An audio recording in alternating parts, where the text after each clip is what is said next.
जय हिंद साथियों, आप सभी का स्वागत है SI Jitendra Mehla YouTube channel पर। कैसे हो आप सभी?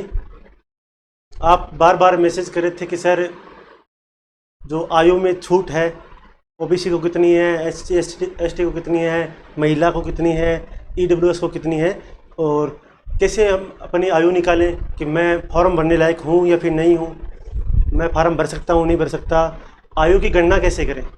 इस मुद्दे विषय को लेकर आज अपन थोड़ी चर्चा करेंगे। ठीक है, देखिए आज का विषय है आयु गणना कि सब इंस्पेक्टर जो भर्ती है उसमें आयु कितने कम से कम कितनी है और अधिक से अधिक कितनी है, और जो आरक्षित वर्ग हैं जिनको आरक्षण है आयु में वो किस वर्ग को कितना है। ठीक है, ये अपन चर्चा करते हैं। तो सबसे पहले है आयु सीमा। आयु सीमा कितनी है? न्यूनतम है 20 वर्ष और अधिकतम है 25 वर्ष। मतलब 20 वर्ष से कम नहीं होनी चाहिए और अधिकतम 25 वर्ष होनी चाहिए बिना किसी छूट के। ये आयु सीमा सभी के लिए है, जो सामान्य कैटेगरी में है उसके लिए है। ठीक है, अब इस आयु सीमा में अभी सभी को आरक्षण दे रखा है, सबको छूट दे रखी है, अलग अलग वर्गों के हिसाब से छूट दे रखी है। तो छूट किस हिसाब से दे रखी है अपन वो देखते हैं। सबसे पहले छूट दे रखी है राजस्थान राज्य के जो SC ST OBC MBC, SC ST OBC MBC के जो पुरुष हैं, मेल कैंडिडेट हैं, उनको छूट है 5 वर्ष की। उनको 5 वर्ष की छूट है, तो 25 + 5 कितनी हो गई? 30 वर्ष हो गई। ठीक है, उसके बाद सामान्य की जो महिला है और राजस्थान राज्य की जो EWS है कि महिला सामान्य की, और जो राजस्थान राज्य की जो EWS इकोनॉमिकली वीकर सेक्शन, आर्थिक रूप से जो कमज़ोर हैं, उन वर्ग की जो महिला है फीमेल, उनको छूट है 5 वर्ष। दोनों को सेम है, तो इनकी भी कितनी हो गई? 30 वर्ष। ये भी 30 वर्ष तक की उम्र की महिलाएं फार्म लगा सकती हैं। उसके बाद जो राजस्थान राज्य के जो SC ST OBC और MBC, SC ST OBC और MBC के जो फीमेल हैं, महिलाएं हैं, उनको छूट है 10 वर्ष तक की। इसका मतलब 25 + 10 35 साल तक की महिलाएं, राजस्थान राज्य की जो महिलाएं हैं SC ST OBC और MBC की, वो 35 वर्ष तक की महिलाएं राजस्थान पुलिस सब इंस्पेक्टर का फार्म लगा सकती हैं। इसके बाद जो राजस्थान राज्य के कर्मचारी हैं, जो अपने राजस्थान गवर्नमेंट है उसके कर्मचारी हैं, पुलिस, पटवारी, ग्राम सेवक, 3rd ग्रेड टीचर, वो उनको भी छूट दे रखी है। प्लस शहीद पुलिसकर्मी, जो पुलिसकर्मी अपनी ड्यूटी करते हुए शहीद हुए हैं, उनके जो आश्रित हैं, उनके जो पुत्र पुत्री हैं आश्रित हैं, उनको 3 वर्ष की छूट है। जो ऑलरेडी पहले से सेवा में है, जो कांस्टेबल है, पटवारी है, ग्राम सेवक है, 3rd ग्रेड टीचर हैं, जो भी है राज्य सेवा में जो है राजस्थान सरकार में, प्लस शहीद पुलिसकर्मी, जो पुलिसकर्मियों के जो आश्रित हैं शहीद हो गए, उनको 3 साल की छूट दी गई है। तो इनकी भी कितनी हो गई? 25 + 3 28। ये भी 28 साल तक के फॉर्म लगा सकते हैं। एक्समैन, जो अपने सैनिक हैं, सैनिक देश सेवा करते हैं, उसके बाद उनको भी आरक्षण दे रखा है कि भाई उनको देश सेवा सबसे सर्वोपरि मानी जाती है। इसके लिए उनको जो रिटायरमेंट होते हैं उनके बाद उनको छूट दी जाती है। उनकी है अधिकतम 40 वर्ष तक। एक्समैन कोई है जो एक्समैन रिटायर हुआ है, जो आर्मी, नेवी, एयरफोर्स, उनसे रिटायरमेंट कोई भी है, उनको 40 वर्ष तक की आयु में वो फार्म लगा सकते हैं। ठीक है, और ये जो छूट है, ये टोटल 4 छूट दे रखी हैं। ये आपके जो RPSC की वेबसाइट है उस पर आप जाके दे सकते हो, उसके हिसाब से मैं आपको बता रहा हूँ। ठीक है, इसके बाद कुछ चीज़ें हैं छूट में कुछ नोट है कि जो आयु सीमा में छूट है वो असंचयी है। असंचयी का मतलब है आप एक से ज़्यादा छूट नहीं ले सकते। अगर आपने SC ST OBC इनमें पुरुष हो आप और आपने छूट ले ली 5 साल की, तो आप जो राज्य सरकार के जो कर्मचारी है, अगर आप वो हो, तो ऐसा नहीं है कि 5 साल वो हो गई, 3 साल वो हो गई, 8 साल की छूट हो गई, ऐसा नहीं होगा। आपको केवल एक बार में केवल एक छूट मिलेगी, वो आप कोई भी ले सकते हो, जो अधिकतम है वो आपको दी जाएगी। अगर आप मान लो कोई OBC का सरकारी कर्मचारी है, उसको 3 साल की छूट भी है, उसको 5 साल की छूट भी है, तो अधिकतम वो 5 साल वाले ले सकता है, और 5 + 3 8 साल नहीं, वो नहीं ले सकता। ये इसमें साफ साफ लिखा हुआ है कि आयु सीमा की छूट असंचयी होगी। इसके बाद आरक्षित वर्ग जो है उनको छूट, जैसे कोई आरक्षित वर्ग को आयु में छूट दी गई है, वो सामान्य पदों के लिए विचारित नहीं किए जाएंगे। जैसे किसी OBC SC ST और जो EWS है और जो भूतपूर्व सैनिक हैं, इनको अगर आयु में इन्होंने छूट ली है तो इनको जो सामान्य जो पदों की वैकेंसी है, जो सामान्य जनरल की जो सीट है, उन पर ये फॉर्म अप्लाई नहीं कर सकते। वो केवल अपनी कैटेगरी में ही फॉर्म अप्लाई कर सकते हैं और उनको उनकी कैटेगरी की ही सीट दी जाएगी, भले ही उनके कितने नंबर हो, वो सामान्य की सीट पर नहीं जा सकते। ये इसमें साफ साफ लिखा हुआ है कि जिनको आयु में छूट दी गई है उनको जनरल की कैटेगरी में नहीं शामिल किया जाएगा। ठीक है।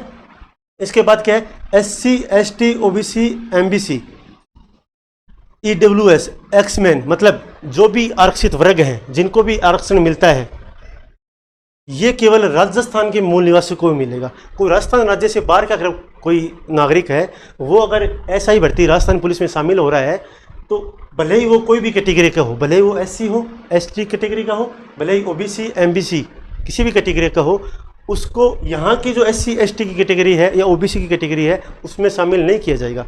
उसको सामान्य कैटेगरी में शामिल किया जाएगा। उसको किसी प्रकार के भी छूट का प्रावधान नहीं दिया जाएगा। ठीक है। इसके बाद क्या है, राजस्थान राज्य के जो SC ST OBC और MBC मेल, ये अपन देखते हैं। मतलब अपन ने जो बात की अभी तक उसका सारांश क्या है, अपन देख लेते हैं कि जो राजस्थान राज्य के जो SC ST OBC और MBC के जो पुरुष हैं, उनको 25 साल तो अधिकतम है ही, 5 साल छूट हो गई, प्लस 1 और 2 साल। जैसे राजस्थान पुलिस अधीनस्थ सेवा जो नियम है 1989, उसके नियम 11 के तहत आपराधिक प्रकरण मानते हुए हर बार 1 या 2 साल की छूट हर भर्ती में दी जाती है। उसके तहत अगर 1 साल की मिलती है तो 1 साल, अगर 2 साल की मिलती है तो 2 साल। जैसे जो हमारी भर्ती थी उसमें 2 साल की छूट दी गई थी सभी वर्गों को, तो वो इसमें शामिल हो जाती है। जैसे कोई SC ST OBC और MBC का पुरुष है, वो 25 साल अधिकतम है, 5 साल उसको कैटेगरी छूट मिल गई, 1 या 2 साल उसको अलग से छूट दी जाती है, वो इसको मिल सकती है। ये छूट सामान्य की जो महिला है, राजस्थान की जो EWS महिला है, उसको भी सेम की सेम होगी, दोनों की सेम की सेम है। ठीक है। 25 + 5 30 तो है ही, 1 या 2 साल जो सरकार छूट देगी वो भी उनको मिलेगी। इसके बाद राजस्थान राज्य के जो SC ST OBC और MBC महिला फीमेल, उनको कितनी है, 25 साल तो अधिकतम है ही, 10 साल उनको छूट दे रखी है और 1 और 2 साल उनको आपराधिक प्रकरण मानते हुए राजस्थान पुलिस अधीनस्थ सेवा नियम 1989 के नियम 11 के तहत उनको 1 या 2 साल की छूट दी जाती है। ये सरकार घोषणा करती है हर भर्ती में कि भर्ती जितने साल लेट चलती है, मान लो भर्ती 1 साल लेट हो रही है तो उसको 1 साल की छूट होती है, भर्ती 2 साल की लेट हो रही है तो उसको 2 साल की छूट दी जाती है, ताकि जो विद्यार्थी भर्ती नहीं आने से जिन ओवरेज हो चुके हैं उनको उस भर्ती में शामिल किया जा सके, ये इसके लिए किया जाता है। ठीक है। अब होती है आयु की गणना करना। सर आपने बता तो दिया अधिकतम 25 वर्ष और कम से कम 20 वर्ष शामिल किया जाता है और ये छूट बता दी, तो हम अपनी आयु की गणना कैसे करें कि हम कौन सी कैटेगरी में आते हैं, हमें छूट मिल रही है नहीं मिल रही, हम फार्म भरने के लायक है नहीं है, तो अपन आयु की गणना करने सीखते हैं।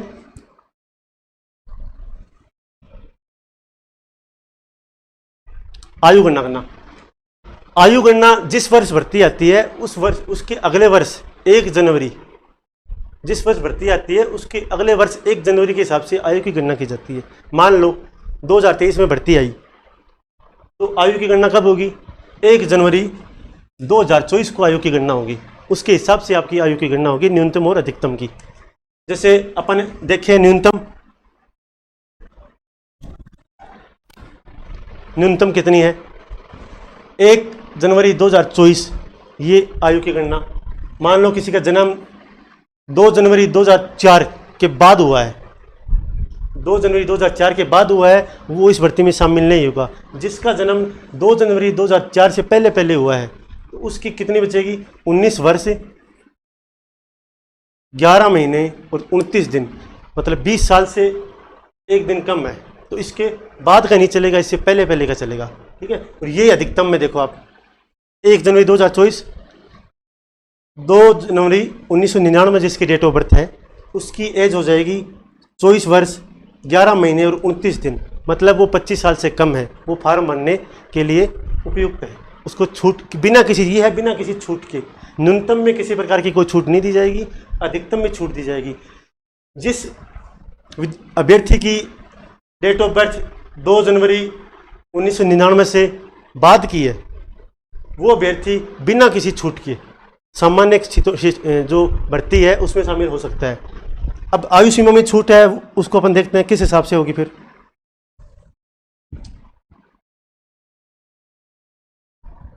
आयु सीमा में छूट SC ST OBC और MBC की पुरुष, सामान्य वर्ग की महिला, EWS वर्ग की महिला, दोनों का सेम है 5 वर्ष की छूट है। इसलिए अगर किसी का जन्म 2 जनवरी 1994 के बाद हुआ है वो इन वर्गों के अगर राजस्थान का है और इन वर्गों से अगर संबंध रखता है और उसका जन्म 2 जनवरी 1994 के बाद हुआ है तो वो SI भर्ती में शामिल हो सकता है, उसकी एज उपयुक्त मानी जाएगी फॉर्म लगाने के लिए। प्लस इससे अपन 1 या 2 साल कम कर सकते हैं। जैसे अगर 1 साल की छूट हुई तो 1993 हो जाएगा, 2 साल की छूट हुई तो 1992 हो जाएगा, उससे पहले का नहीं चलेगा। ये अपन देखेंगे SC ST OBC MBC की महिला।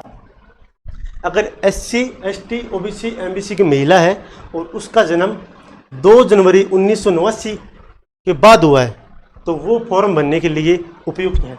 प्लस इसमें 1 या 2 साल की छूट जो बाद में दी जाएगी सरकार द्वारा, 1 साल की होगी तो 1988 हो जाएगा, 2 साल की होगी तो 1987 हो जाएगा। ये है महिलाओं के लिए, आरक्षित वर्ग के लिए। अब राज्य सरकार के जो कर्मचारी हैं और जो शहीद आश्रित हैं, जो पहले से राजस्थान सरकार में जॉब कर रहे हैं और जो शहीद पुलिसकर्मी हैं उनके आश्रित हैं, उनको होगी 3 वर्ष की छूट है। तो 2 जनवरी 1996 के बाद अगर उनका जन्म हुआ है तो वो फार्म लगाने के लिए उनकी उम्र सही है। प्लस इसमें 1 और 2 साल की छूट जो मिलेगी उसके हिसाब से 1995 या 94 हो सकती है। ठीक है, ये संभावित है। एक्समैन का जन्म अगर एक्समैन को छूट है 40 वर्ष तक अधिकतम आयु होनी चाहिए, तो उसके हिसाब से 2024 से अपन 40 कम करेंगे तो सीधे 1984 आ जाएंगे। 2 जनवरी 1984 के बाद जिसका जन्म हुआ है और वो एक्समैन है तो वो SI भर्ती का फॉर्म लगा सकता है। प्लस इसमें 1 या 2 वर्ष की जो अगर छूट होती है तो 1983 या 1982 हो सकती है। अगर 1 या 2 साल की छूट नहीं होती है तो 2 जनवरी 1984 के बाद उसका जन्म होना चाहिए, इससे पहले का जन्म नहीं होना चाहिए, वो एक्समैन फॉर्म लगा सकते हैं।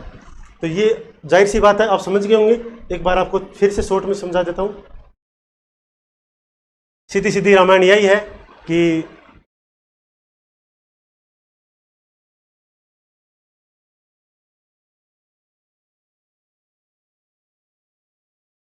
मेन चीज़ यही है, राजस्थान के SC ST OBC MBC के जो पुरुष उनको 5 साल की, सामान्य की जो महिला है और राजस्थान की जो EWS महिला है उनको 5 साल की छूट। Rajasthan SC ST OBC MBC की जो महिला है उनको 10 साल की छूट, बहुत है 10 साल। राजस्थान राज्य कर्मचारी जो हैं और या फिर जो शहीद पुलिसकर्मी हैं उनके आश्रित हैं उनको 3 साल की छूट, और जो अपने फौजी भाई हैं एक्समैन उनको है अधिकतम 40 वर्ष तक की आयु में वो फॉर्म लगा सकते हैं। ये उनके जो नोट हैं इनको ध्यान में रखना आपको कि इसमें नोट क्या क्या है कि आयु सीमा में जो छूट है, अधिकतम आयु सीमा में जो छूट है असंचय होगी। असंचय का मतलब ऊपर जो आपको बताइए छूट, उनमें से आप एक छूट ले सकते हो, जो अधिकतम है वो ले सकते हो, एक से ज़्यादा आप छूट एक साथ में नहीं ले सकते। और जो आरक्षित वर्गों को छूट है, अगर किसी ने आयु सीमा में छूट ली है तो वो सामान्य पदों की जो भर्ती है उसके प्रति उनको शामिल नहीं किया जाएगा। और जो एक्समैन OBC जो भी हैं आरक्षित वर्ग, वो केवल राजस्थान के मूल निवासी होने चाहिए। बाहर का कोई मूल निवासी है और जो भले ही SC कैटेगरी का हो, भले ही ST का हो, भले ही OBC का हो, अगर वो बाहर का है, राजस्थान राज्य से बाहर का मूल निवासी है तो उसको सामान्य कैटेगरी में ही शामिल किया जाएगा। मोटी मोटी बात इतनी है। ठीक है, तो आशा करता हूँ आयु की सीमा के जो आयु से संबंधित जो भी आपके क्वेश्चन थे राजस्थान पुलिस SI भर्ती से, वो आप समझ गए होंगे। और आप अपने जो डेट ऑफ बर्थ है वो निकालिए और फिर बताइए कि आपकी उम्र कम है, ज़्यादा है, कितनी है। और जो 1 या 2 साल की जो छूट है वो सरकार पे डिपेंड करती है। सरकार देखती है कि भर्ती 1 साल लेट चल रही है या फिर 2 साल लेट चल रही है, उसके हिसाब से छूट दी जाती है। तो धन्यवाद आप सभी का, और आप देखिए आपने कितनी छूट दी गई है। जय हिंद, जय भारत।